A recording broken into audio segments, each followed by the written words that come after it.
Halos 30 million pesos na smuggled na sigarilyo nasabat sa Cavite.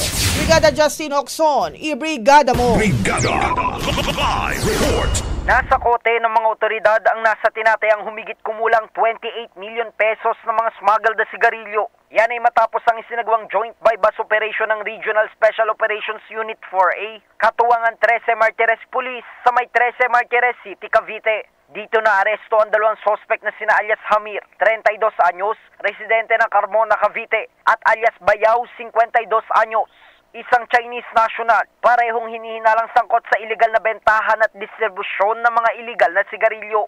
Nasamsam sa pag-aari ng mga ito ang nasa 140,000 pesos na bypass money, halos 1.5 billion pesos na pinaniniwala ang kita mula sa iligal na kalakalan, ilang bank transaction receipts, 6 na sasakyan, 800 master cases na may tatak ng iba't ibang brand ng sigarilyo, at ang nasa tinatayang halos 28 million pesos na halaga ng kontrabando. Hawak na ng mga otoridad ang mga sospek para sa kaukulang dokumentasyon at disposisyon habang nahaharap sa kasong paglabag sa Customs Modernization and Tariff Act at Graphic Health Warning Law.